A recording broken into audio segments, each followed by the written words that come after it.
Olá, meus caros alunos. Hoje nós vamos trabalhar, na realidade, com o módulo de hermenêutica na construção do pós-positivismo. O objetivo principal dessa unidade é apresentar para vocês uma nova versão de teoria hermenêutica jurídica.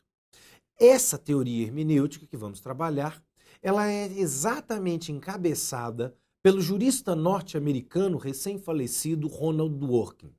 Ronald Dworkin, que tem aí como grande experiência e grande obra a principal construção da sua tese do direito como integridade.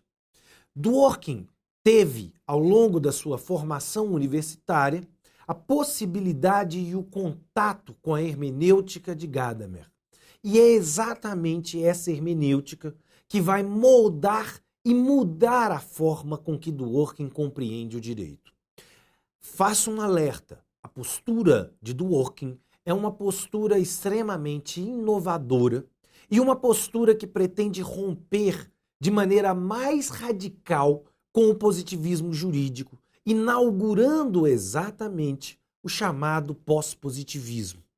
Dworkin, ele teve como oportunidade ser professor assistente de um dos 3 maiores autores do positivismo jurídico na história do direito, que foi Herbert Hart. Seus primeiros textos mostravam-se filiados a esse positivismo, mas exatamente a recepção do pensamento gadameriano o leva a um giro de 180 graus. A partir desse momento, Dworkin passa, desde a década de 60, a escrever sobre um novo direito, sobre um novo paradigma, sobre uma nova forma de pensar contrária em todas as bases ao positivismo jurídico. Vamos lembrar aqui que o positivismo jurídico, em suas bases originárias, advoga 3 teses. Toda teoria positivista, ela necessariamente tem que assumir um critério de pureza, aquilo que Dworkin, um tanto quanto brincalhão, chamará de teste de pedigree. Ou seja, o teste de pedigree mede a pureza do direito, como o pedigree mediria a pureza de um cão.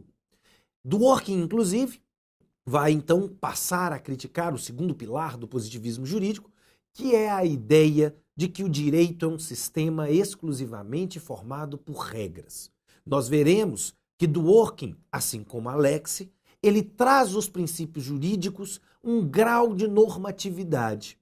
Mas, diferentemente de Alexis, o modelo normativo de Dworkin não é, na realidade, bicotômico, mas tricotômico.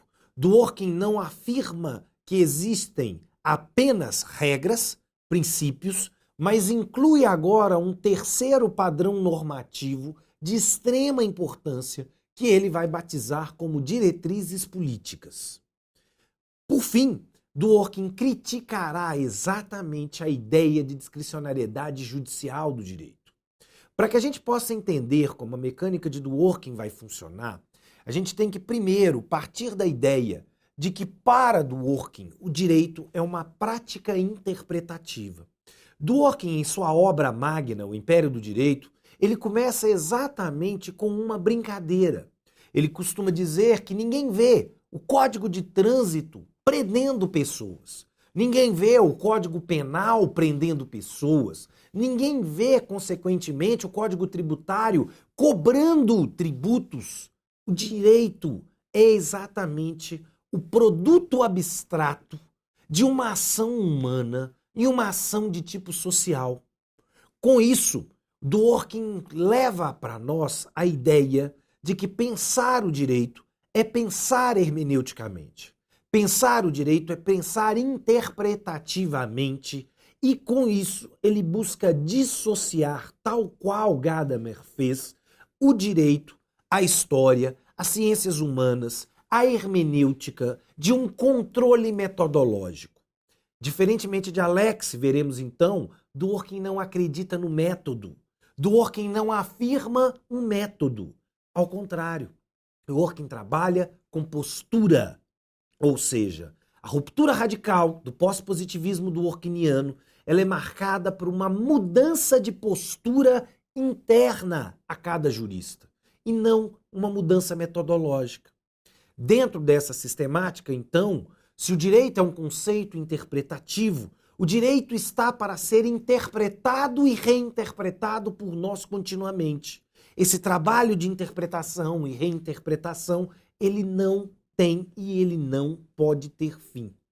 Entretanto, muitíssimo cuidado para que Dworkin possa criticar o positivismo jurídico e criticar o dogma da discricionariedade judicial, é traço marcante em seu pensamento a afirmação de que a discricionariedade no direito não existe. Não existe em nenhuma modalidade e, consequentemente, há um dever que ele denomina de moralidade política, que deve ser assumido por todo partícipe na prática jurídica. Para que a gente possa entender um pouco a ideia, né, de como Dworkin, então, atacará as bases do positivismo jurídico, a gente pode separar o raciocínio dworkiniano em duas grandes etapas. A primeira grande etapa é exatamente a negação da discricionariedade judicial. A negação da discricionariedade judicial em Dworkin leva o autor a pensar, na realidade, a possibilidade de uma tese fraca e uma tese forte acerca da discricionariedade. Vamos dizer que uma tese forte é a tese que dá ao juiz o poder de decidir do jeito que ele quiser.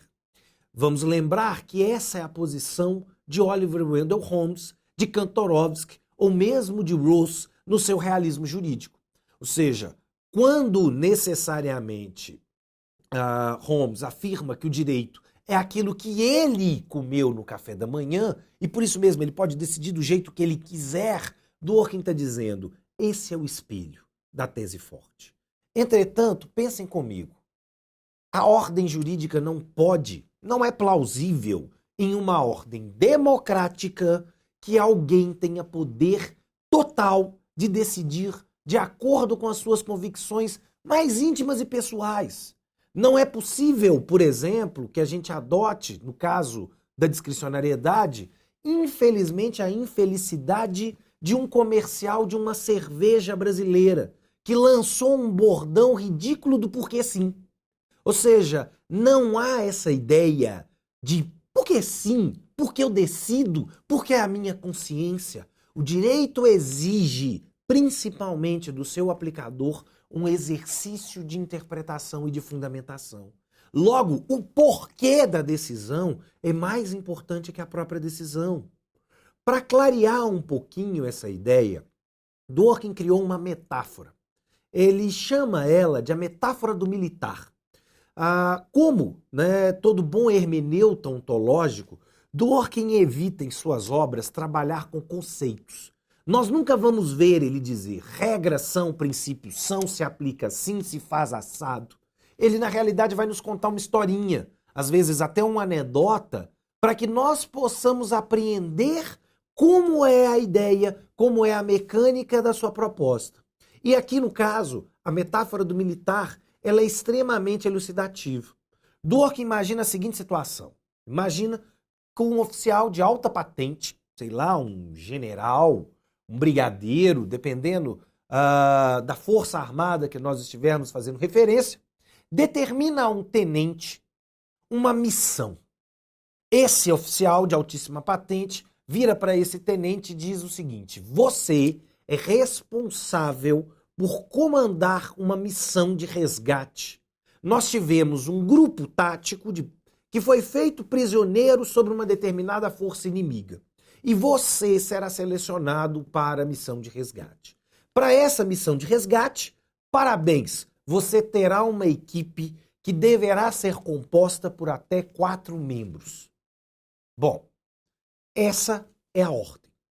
Imaginem agora, caríssimos alunos, se eu quisesse entender que a ordem dada por esse oficial de alta patente está no campo da tese forte da discricionariedade, significa que esse tenente tem a liberdade de escolher qualquer oficial dentro daqueles postos à sua disposição para tomar a sua decisão.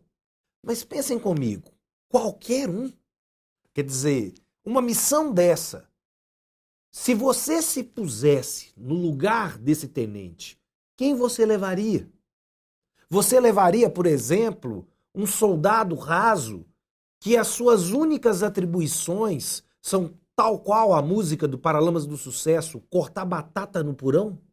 Ou aquele oficial, também ainda de patente mais baixa, que está acostumado a lavar o chão do quartel com sua escova de dente?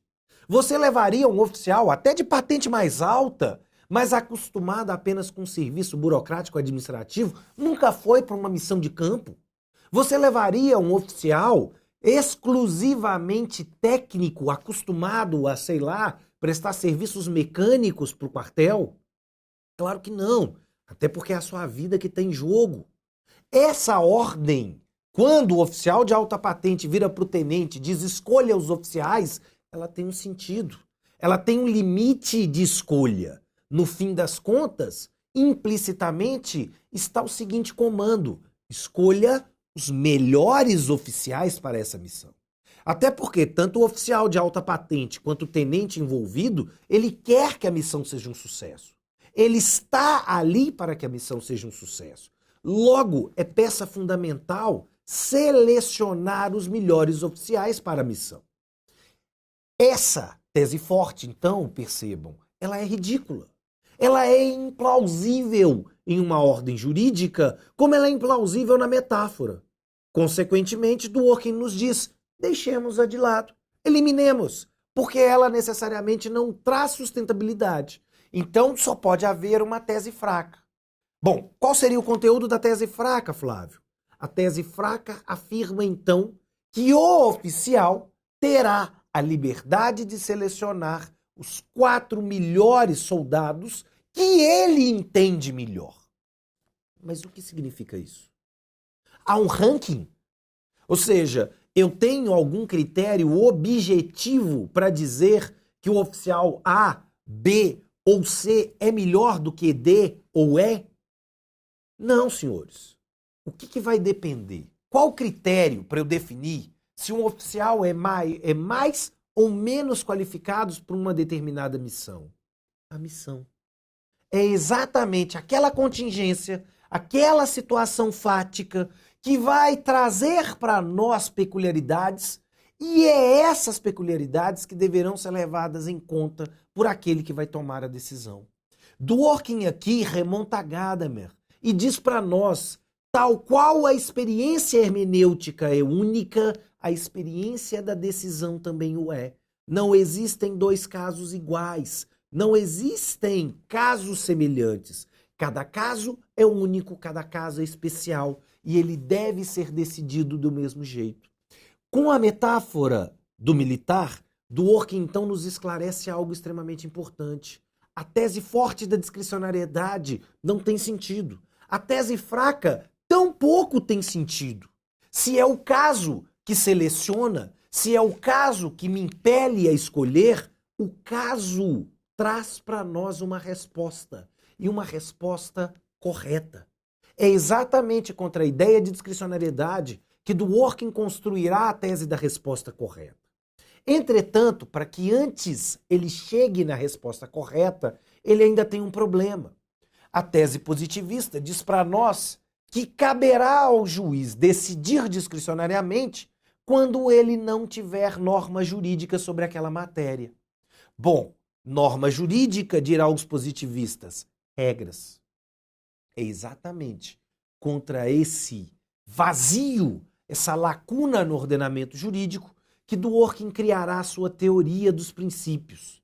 Ou seja, Dworkin quer mostrar para nós que regras são uma coisa, mas, entretanto, os princípios jurídicos também têm normatividade, também têm um papel no ordenamento jurídico. E ele adiciona um novo elemento, as diretrizes políticas. Bom, como então separar regras, princípios e diretrizes políticas na lição de Dworkin? Do mesmo jeito que Alexis? Não. Dworkin não acredita num critério morfológico. Dworkin acredita na realidade que tanto regras, quanto princípios, quanto diretrizes políticas são tão próximas, São tão parecidas que apenas o seu uso Wittgensteiniano dentro de um jogo de linguagem me permite separar a regra de um princípio de uma diretriz. Regras, entretanto, funcionam ao tudo ou nada, dirá Dworkin. Tudo ou nada significa que ou eu aplico essa regra para o caso 1 e aplico, se ela assim couber, ao caso 2, todas as outras vezes que ela também puder ser aplicada, ou eu tenho a invalidade jurídica de uma regra. Ou seja, ela é retirada do ordenamento jurídico e ela não mais será aplicada nem ao caso 1, nem ao caso 2, nem ao caso 3, nem a nenhum outro caso subsequente. A regra, então, diz Dworkin, ela opera sob o plano da validade. Ela opera, consequentemente, sobre um plano especial que faz com que necessariamente eu deva levá-la em consideração por vincular uma razão absoluta. Os princípios, não. Os princípios são razões relativas. Os princípios, dirá Dworkin, são normas que podem ou não ser aplicadas em um determinado caso. E o fato de eu aplicar um princípio naquele caso e não outro, não significa que aquele princípio deixou de ter existência jurídica. Significa simplesmente que ele não é adequado, que nesse caso não é aqui possível falar nesse princípio. Mas em outro caso, totalmente diferente, nós podemos ter uma configuração distinta.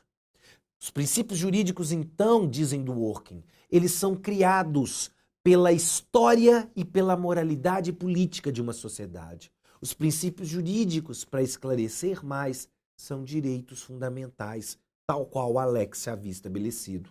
São históricos, são relativos, são culturais e eles evoluem, eles mudam de sentido ao longo da nossa própria vida social.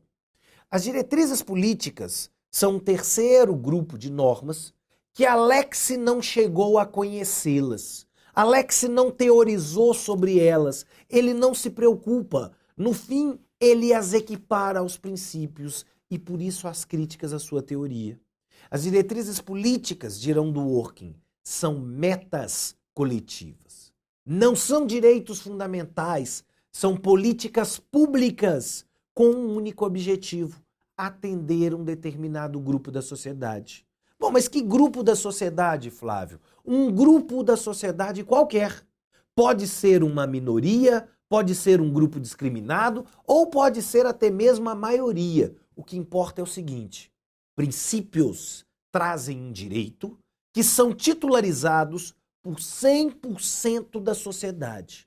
Quando eu digo que eu tenho um direito fundamental, que eu tenho um princípio à vida, à liberdade, à propriedade, eu estou dizendo que esse direito é meu, é seu e é de todos que nos escutam, consequentemente. Quando eu digo que alguém é titular de uma diretriz política, ele, na realidade, é o destinatário de uma política pública. Uma política que é voltada a permitir que ele tenha um plus em termos de bem-estar. Eventualmente, essa diretriz política, quando chega em um patamar de bem-estar, ela perde o seu sentido, ela deixa de existir. As diretrizes políticas, então, são frutos de escolhas, cálculos que o legislador tem que fazer para a promoção de bem-estar para a parte da sua sociedade. Ninguém, no interior de uma sociedade, receberá uma diretriz política de maneira homogeneizada, como acontece com o caso dos princípios. As diretrizes políticas, sim, elas favorecem um grupo e, na mesma medida que as favorecem, desfavorece outro grupo. N critérios, N razões vão explicar as suas escolhas. O que nos importa aqui é perceber que as diretrizes políticas não são princípios, e mais, que apenas sobre regras e princípios está autorizado o judiciário. Os juízes não são legitimados a decidir politicamente, economicamente, dirá Dworkin. Então eles não podem falar em diretrizes políticas. Os juízes só podem decidir sobre regras e princípios. E mais, os princípios são uma espécie de trunfo. eles se sobrepõem a qualquer outro tipo de padrão normativo. Então, para aplicar um princípio, eu tenho que necessariamente identificar um direito fundamental a todos daquela sociedade. Para aplicar uma diretriz política, eu tenho que realizar uma escolha política econômica que não pode violar um direito fundamental de alguém dessa sociedade. Eu costumo brincar, princípios são normas, então, que são titularizadas por 100% da sociedade. Se eu tenho um grupo que não tem esse direito, que não tem esse princípio, então, na realidade, aquilo não é um princípio. Aquilo é qualquer outra coisa. Pode ser uma regra, pode ser uma diretriz política. Bom, para poder explicitar um pouco mais, Dworkin cria uma metodologia de decisão, não um método. Dworkin não fala em passos, Dworkin fala em metáforas. Dworkin imagina, então, que para decidir com hermenêutica, para buscar essa resposta correta, nós precisamos de um modelo de magistrado. Dworkin batiza esse modelo de magistrado com um pouco de bom humor de Hércules. Ou seja, Hércules é uma figura mitológica. Hércules é exatamente aquele Deus criado entre os homens sem saber que Deus o era, mas que ele precisa passar por testes. Nós vamos falar então em 12 trabalhos que revelarão a divindade de Hércules. Dworkin aqui, atenção, ele não está elogiando os juízes. Ele não está vangloriando, ele está fazendo uma crítica. Dworkin está dizendo o seguinte: é natural que os juízes se achem deuses, mas deuses eles não são. Se eles quiserem ser, eles se submeterão aos trabalhos que esse juiz Hércules terá que se submeter. Só que qual que é a curiosidade? Hércules não tem trabalhos além da sua capacidade. Nenhuma prova dada ao juiz Hércules ela é meta-humana. Exatamente porque Dworkin quer dizer que todos que aplicam o direito, que lidam com o direito, são Hércules sem nem saber. Ou seja, eu faço o que Hércules faz. Vocês fazem o que Hércules faz, sem que a vocês sejam contados. Vocês devem estar pensando o seguinte: poxa, como assim, Flávio? Tá meio estranho essa história. Sabe como é que Hércules vai atuar? Dworkin nos dirá o seguinte: a função principal de Hércules, no momento em que ele promove um julgamento, é antes de pensar sobre qual norma é aplicável ao caso, pensar no caso, conhecer o caso, estudar o caso, ler os autos, conhecer as provas, ouvir as testemunhas, dialogar com o perito e exatamente só depois se preocupar com o direito a ser aplicado. Pensem que esta é uma ruptura radical com o modelo do positivismo. No modelo do positivismo, ainda vigora a ideia de um silogismo. Silogismo esse que estabelece para mim que a função do juiz é encontrar na norma a premissa maior do qual o caso funciona como premissa menor e, através desse amoldamento, fornecer uma decisão. Dworkin vai abandonar esse tipo de raciocínio, meus queridos, e ele vai afirmar para nós, então, exatamente, que o primeiro grande passo, primeiro grande trabalho de Hércules é conhecer o caso. Entretanto, como o juiz conhece do caso, se não antes dialogá-lo com as partes? Hércules, então, não é solitário. Hércules não é aqui alguém que decide só com base em suas convicções. A construção dos fatos se dá o tempo inteiro em diálogo com o autor, com o réu, com o Ministério Público e etc.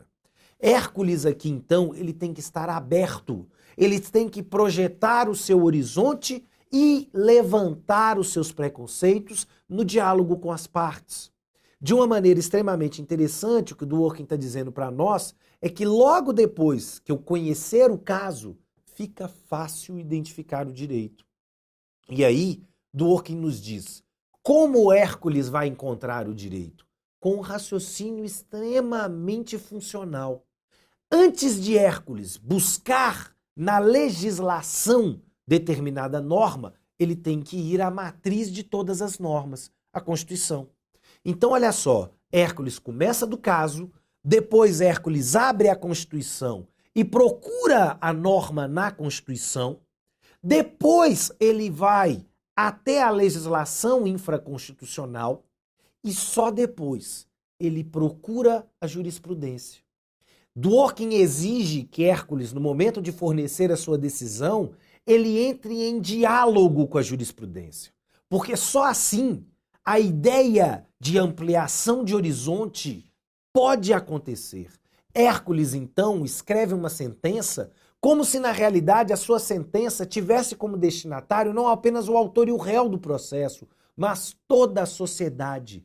Todo mundo tem interesse no processo em que Hércules supostamente estaria julgando, uma vez que aquilo que ele decide repercute, na maior ou na menor medida, na vida de cada um de nós. Hércules, então, vai ler a jurisprudência. E, através dessa leitura crítica, ele vai ver como a jurisprudência interpretava as normas que ele havia identificado na Constituição e na legislação. Percebam, meus caros, o trabalho não é tão impossível. Ao contrário, muitos de nós já estamos habituados, já o fazemos, já o internalizamos. Talvez o elemento mais complexo seja exatamente o tratamento com o qual Dworkin dá a jurisprudência. Para isso, ele cria mais uma metáfora que ele batiza de romance em cadeia. A metáfora do romance em cadeia, ela pode ser descrita como uma brincadeira muito típica entre os norte-americanos. Dworkin diz, imagina se, por exemplo, num período de férias, um grupo de crianças, ou até mesmo de adolescentes, sentados num acampamento, à beira de uma lareira, comecem o seguinte jogo. Primeiro, e normalmente alguns filmes americanos entregam uma espécie de lanterna ou algum objeto para que esse primeiro comece a contar uma história. Ou seja, quando ele conta a sua história, ele desenvolve os principais personagens. Ele cria a trama da narrativa, mas ele não vai terminar a sua história. Convenciona-se determinado tempo, 5 minutos, 3 minutos, 10 minutos, para que cada participante conte a história. O primeiro teve os seus minutos. Ele passa a lanterna para aquele que está ao seu lado. Aquele que está ao seu lado, ele não vai inventar uma nova história. Ele vai continuar a história do primeiro. Continuar exige dele a capacidade de ouvir a história e a capacidade de criar sobre essa história, dando a essa história algo muito importante, chamado coerência. Ou seja, a história do segundo tem que ser uma história que o primeiro possa concordar. Tem que ser uma história coerentemente formada. E assim ele passa para o terceiro, para o quarto, para o quinto, até que esse círculo feche. Percebam que o romance, a história, a brincadeira contada por Dworkin, exige que todo mundo esteja atento. Não quer dizer que cada participante irá repetir a história do outro. Não é isso. Ele vai evoluir a história. Ele vai construir sobre a história do outro com uma obrigação moral: tornar a história melhor, dentro dos limites, dentro das possibilidades. Costumo sempre brincar em sala de aula. A proposta do romance trazida aqui por Dworkin não é como uma novela da Rede Globo, em que um determinado personagem apresenta-se como o vilão da história e termina-se como um dos personagens mais adorados, pelo simples fato da crítica social, gostar do ator, gostar do personagem. Ou seja, aqui há uma quebra de coerência. Ninguém que assistiu os primeiros capítulos poderia concordar com o final. E Dworkin está dizendo, a coerência é muito importante. A coerência é fundamental exatamente na prática jurídica. E aí ele transporta essa brincadeira para o cenário da aplicação do direito.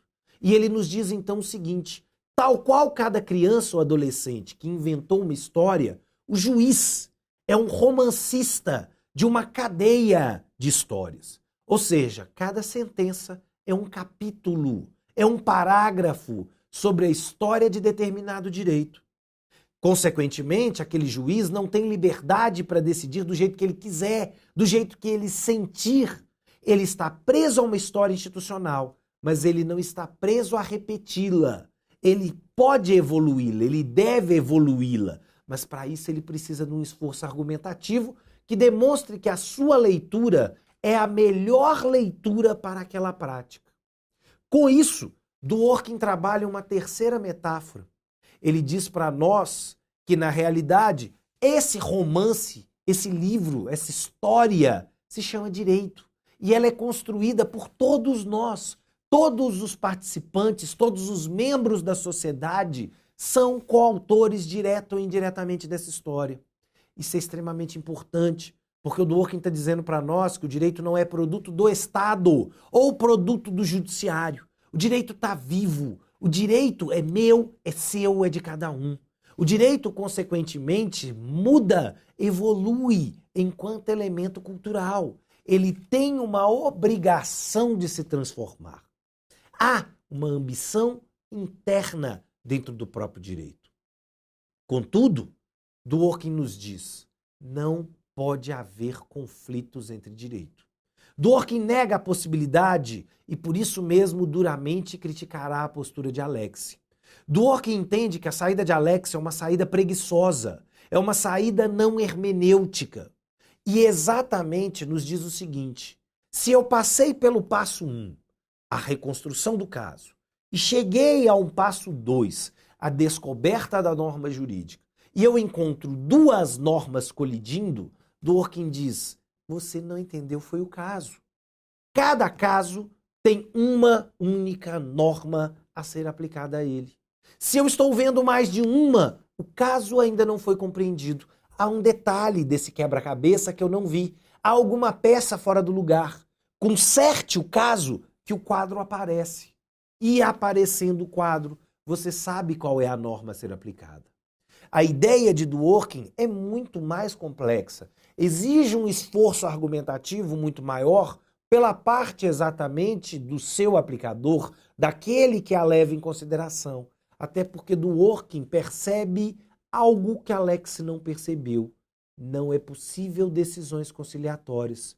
Decisões como, por exemplo, o caso Lebar, que tentam aplicar dois princípios ao mesmo tempo, Dworkin diz, não funciona. Não há ali a aplicação.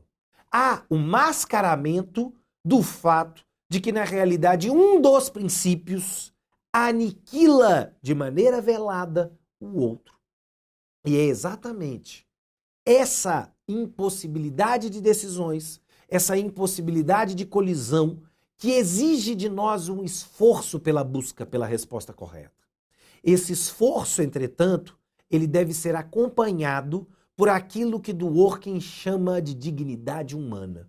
Cuidado, o conceito de dignidade humana dworkiniano é totalmente diferente do dignidade humana tradicional de nós brasileiros. Dworkin não é um justnaturalista. Dworkin não diz que a dignidade é inata. Dworkin também não vai dizer, como dirá Kant, que a dignidade provém da razão. A dignidade é um traço cultural. A dignidade é um traço histórico da norma jurídica. Ela é o fundamento e a essência dessa norma jurídica. O direito só existe para promover dignidade. Logo, a resposta correta é a resposta que promove essa dignidade. Bom, vocês vão pensar o seguinte, mas como assim?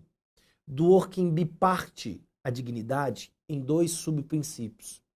Dworkin diz que a dignidade exige, como princípio 1, que todos em uma sociedade sejam tratados com os mesmos direitos, iguais liberdades subjetivas. Não há ninguém mais ou menos importante nessa sociedade. Logo, o catálogo de princípios, o catálogo de direitos fundamentais é meu, é seu, é de cada um que compõe a sociedade.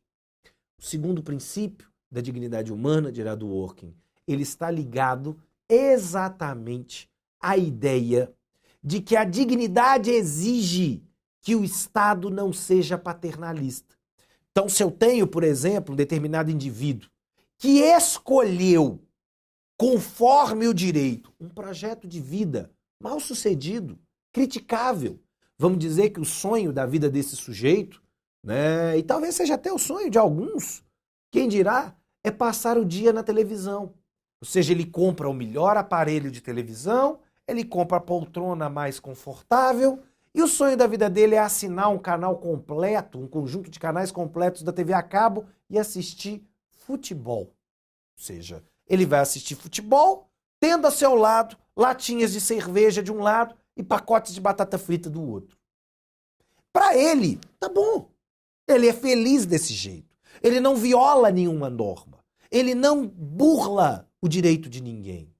Tudo bem, Dworkin diz, a gente pode discordar, mas ele tem direito ao seu projeto. Ainda que o projeto, por exemplo, dele, então não fosse esse, mas fosse, sei lá, se dedicar a um concurso público, entrar para a magistratura, buscar transformar uma determinada realidade, desenvolver uma consciência mais humana do direito. Às vezes, a função para a sua vida pode ser outra. Às vezes uma pessoa sonha em se formar em medicina, em ser médico, pesquisador, desenvolver uma determinada vacina ou remédio, uma técnica cirúrgica inovadora e com isso salvar vidas.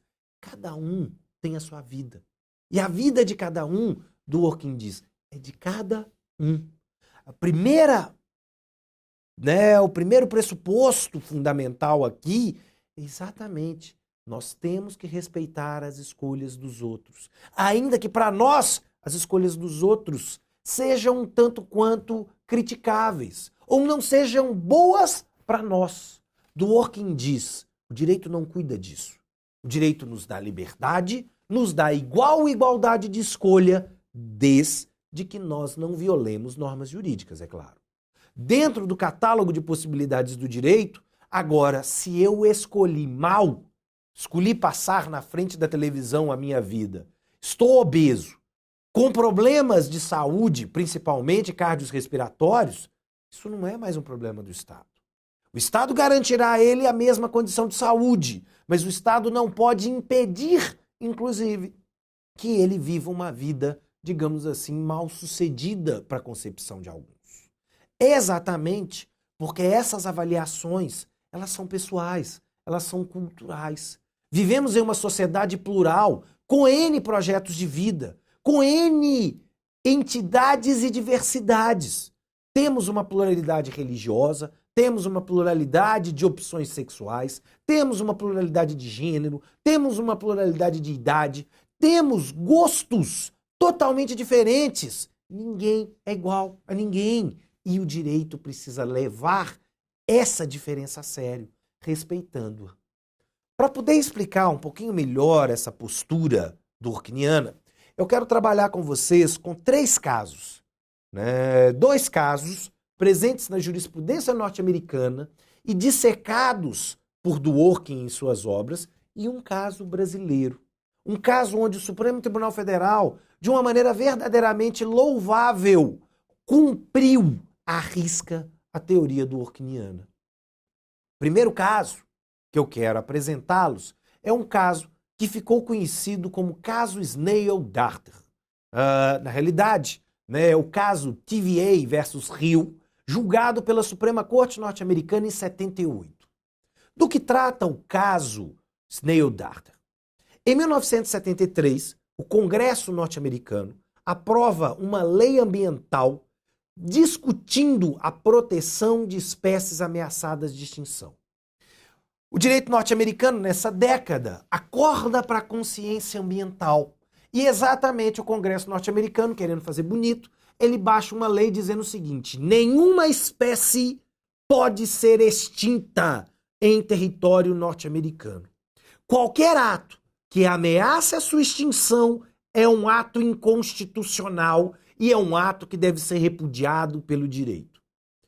Pois bem, a lei de proteção ambiental entra em vigor em 73, mas em 1978 um problema aparece. Esse problema, ele envolvia, na realidade, a administração de uma companhia energética no Vale do Tennessee. Essa companhia energética, ela tinha um projeto, ela tinha feito vários estudos e ela iria construir uma hidrelétrica dentro de um dos afluentes do rio Tennessee.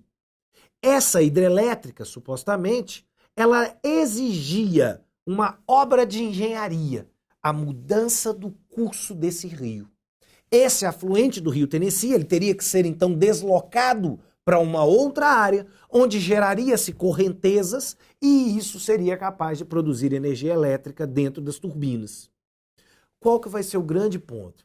Essa companhia elétrica, ela dizia que a geração de energia elétrica, ela seria tão benéfica para a comunidade do Tennessee que ela diminuiria o custo da energia elétrica em 30% para os estados afetados. Ou seja, há um ganho econômico. Um grupo da população norte-americana terá agora acesso energético 30% mais barato. E esses estados estariam agora autossuficientes energeticamente. Não precisariam comprar energia elétrica de outras companhias de outros estados norte-americanos. Havia, inclusive, no projeto a ambição de que tamanha seria a geração de energia que essa companhia agora exportaria a energia elétrica para o Canadá e para o México. Contudo, para surpresa deles, um grupo de ambientalistas descobriu uma espécie de peixe em um lago que não era atingido por esse afluente do rio Tennessee. Eles batizaram esse peixinho, que ninguém nunca tinha visto, de Snail Darter. O Snail Darter é um peixinho de mais ou menos uns 7 centímetros, feio, que dói, né, horroroso, e que basicamente não faz nada a não ser se alimentar de algas e plâncton. Ou seja, ele não contribui para a cadeia alimentar, inclusive, de nenhum outro peixe maior. Contudo, na mudança do curso das águas desse afluente, esse lago no qual o Snail Darter estava estabelecido, era ali o seu hábitat, recebendo as águas do afluente do rio Tennessee, ele sofreria uma mudança na sua composição química. Essa mudança ela seria tão radical que ela mudaria o pH e o GH da água e mataria o peixe. Ou seja, essa água ela era tão especial, ela era tão única, que o Snail Darter não sobreviveria em uma transposição. Com a mudança do curso, ele morre. Qualquer tentativa de retirar o Snail Darter e, consequentemente, recolocá-lo em um outro hábitat, conduziria também à sua morte. E ele só existia nesse lago que seria objeto, né, do direcionamento, do redirecionamento das águas do afluente do rio Tennessee. Logo, esses ambientalistas reclamavam a proteção trazida pela Lei Ambiental de 73. Ou seja, temos uma espécie ameaçada de extinção. A lei de 73 diz que isso é inconstitucional, ela não pode ser extinta. Logo, a companhia da administração do Vale do Tennessee teria que parar a obra já iniciada. Bom, imaginem o custo de bilhões de dólares de uma hidrelétrica literalmente jogados na água do rio Tennessee. Essa situação gera uma polêmica, a companhia energética vai à Suprema Corte exatamente reivindicando o direito de produzir a barragem e, consequentemente, gerar a energia elétrica, ainda que para isso custe a existência, a extinção do Snail Darter. Contudo, a Suprema Corte norte-americana ela agiu de maneira dworkiniana nesse caso. O que na realidade eles fizeram? A Corte imaginou então um problema.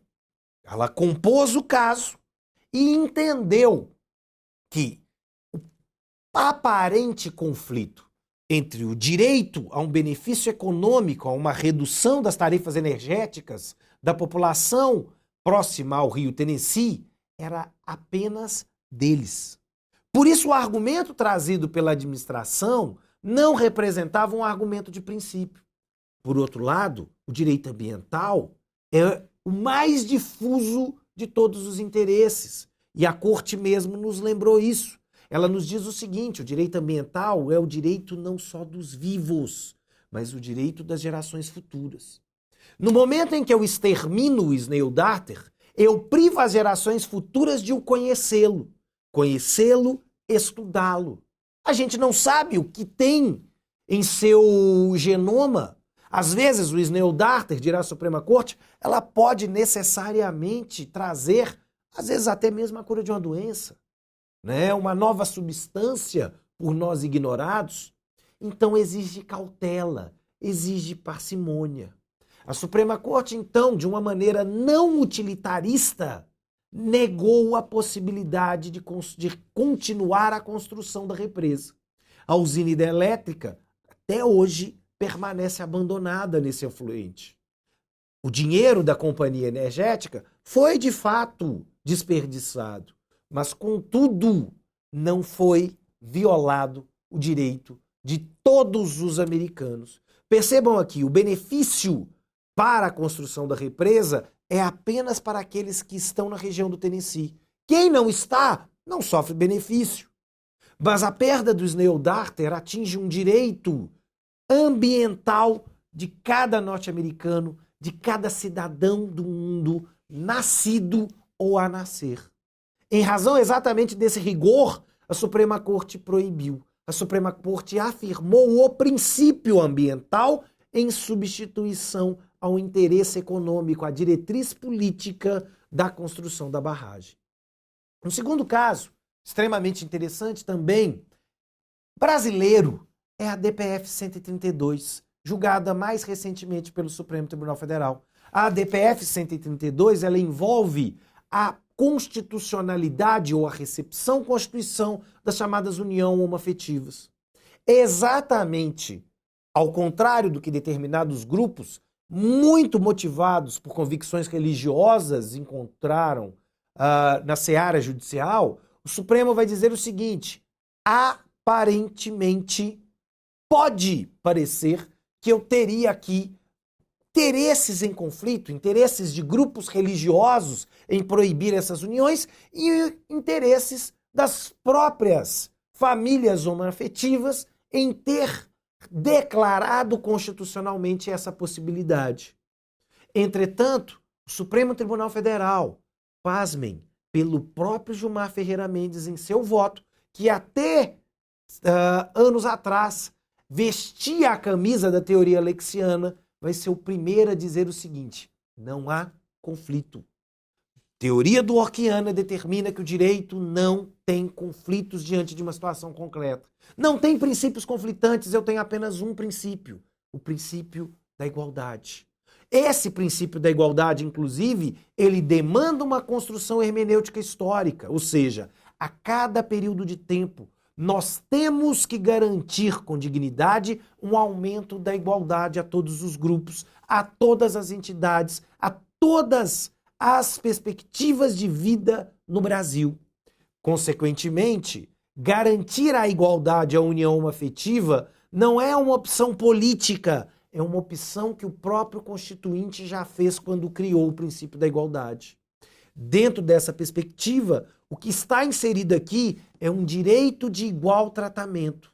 Ora, do mesmo jeito que eu tenho igual possibilidade de tratamento de uma união heterossexual, preza a possibilidade de união entre, consequentemente, pessoas homoafetivas. É esse elemento fundamental que marcou pela primeira vez uma qualidade decisória com mais aprofundamento no campo da teoria dworkiniana. E nenhum ministro do Supremo Tribunal Federal, em uma votação unânime, discordou do fundamento dworkiniano. Todos citaram Dworkin com maior ou menor grau de conhecimento, mas eles estavam exatamente preocupados em dizer para a sociedade brasileira que eles haviam mudado de teoria. Próximo, e o nosso último caso, é um caso também extremamente polêmico na tradição norte-americana e ele vai ter sede na década de 80. Na década de 80, haverá um precedente conhecido como Dornenberg versus Zeck, que dividiu a opinião pública norte-americana. O caso era o seguinte: Dronenberg era um oficial, um fuzileiro naval, um mariner das Forças Armadas norte-americanas. E, ao mesmo tempo, ele tinha uma determinada patente elevada, né? Ele já havia, inclusive, sido condecorado pelo presidente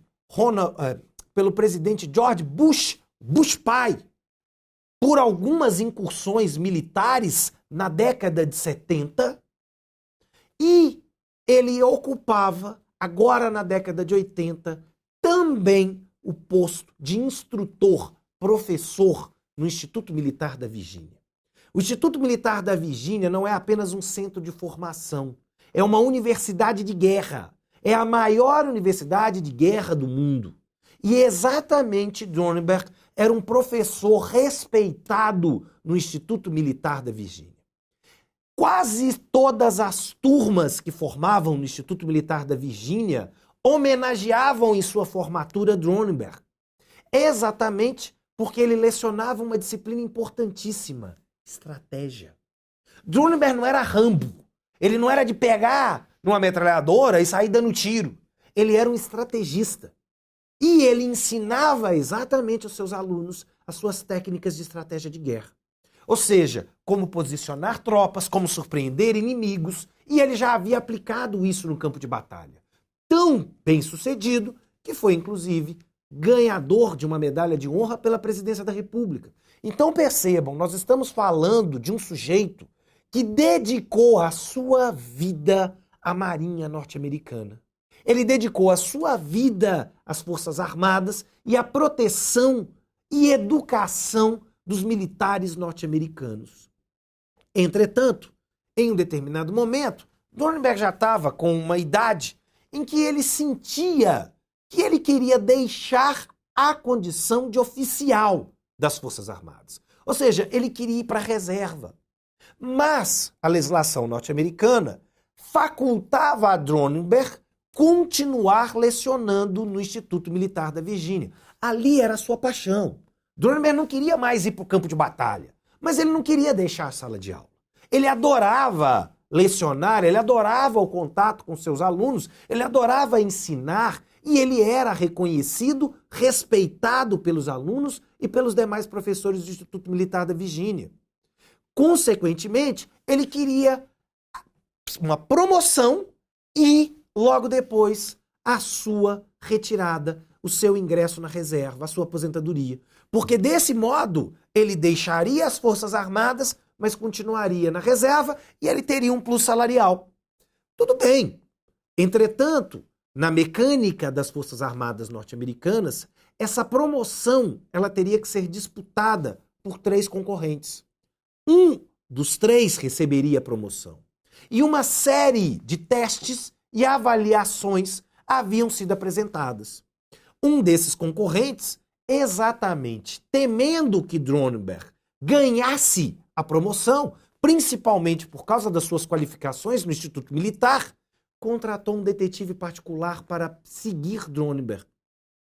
Nesse momento, esse detetive particular, seguindo Dronenberg, pula os muros da casa de Dronenberg. Dronenberg morava num condomínio fechado próximo ao Instituto Militar, num condomínio civil, não era um condomínio militar, e nesse ato, ou seja, nessa invasão de domicílio, nessa invasão de privacidade, esse detetive flagra Dronenberg tomando sol à piscina com o seu namorado.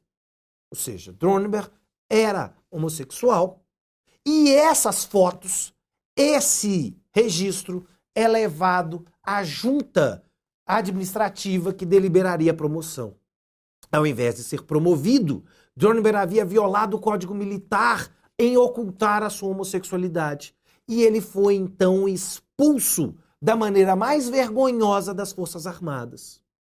Entretanto, Dronenberg decide discutir judicialmente essa situação.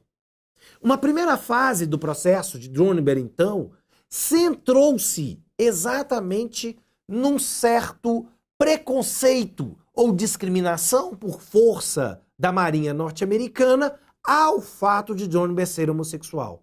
Ou seja, ele não nega depois que as fotos vieram à tona. Ele, inclusive, confessa no processo administrativo que ele era, sim, homossexual. Mas que bom, ninguém nunca havia perguntado para ele. Então por que ele deveria dizer?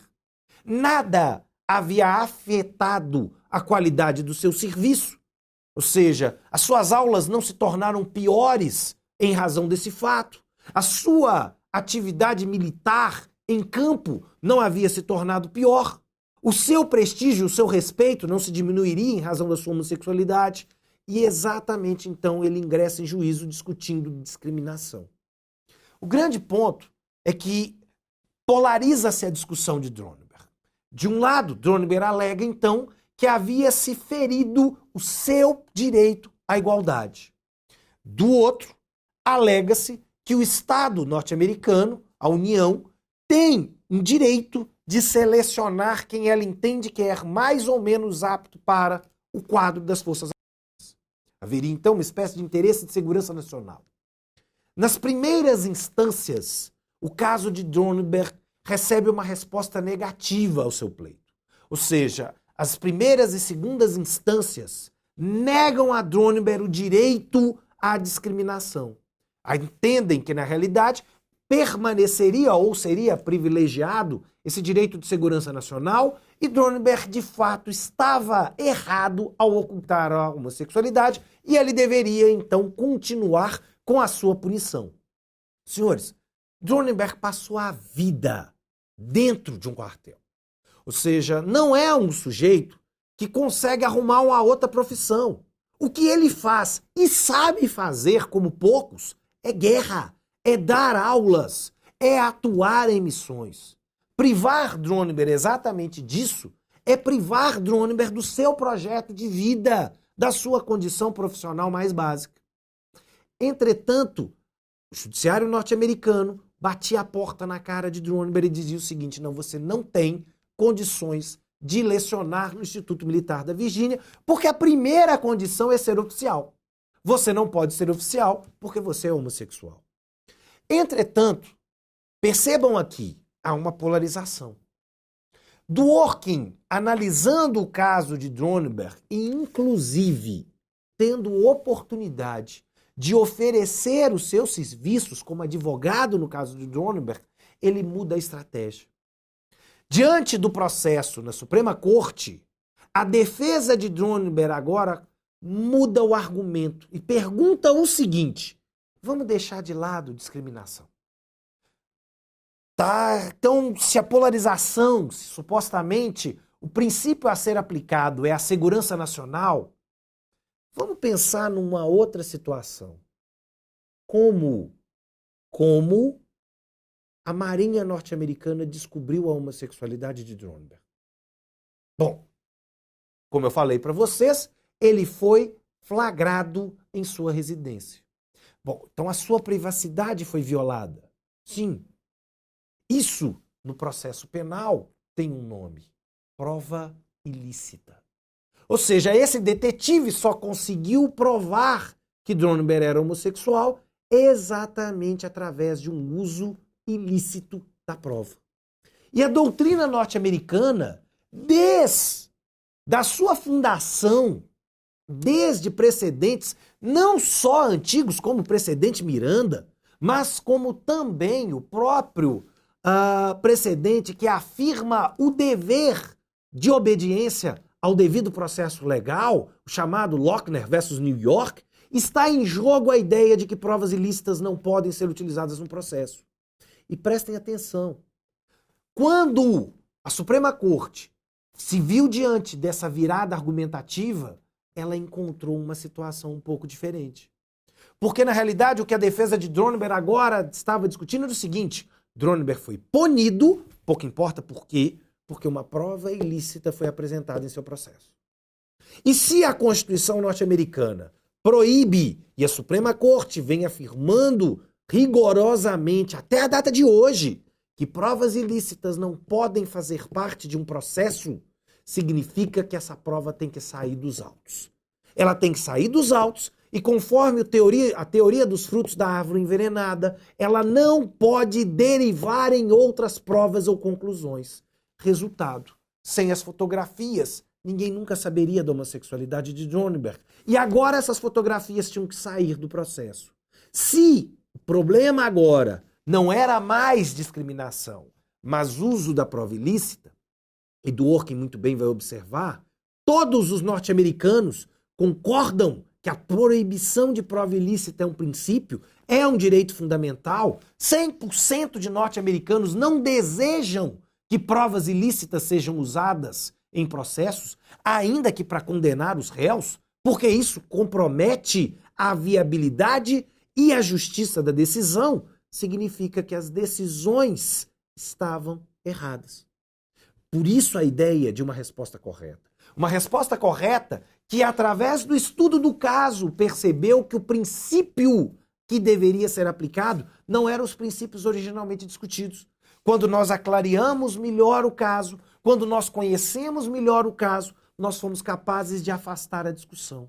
E aí, nesse momento, a Suprema Corte norte-americana não teria outra situação, senão que discutir e declarar a ilicitude dessas provas.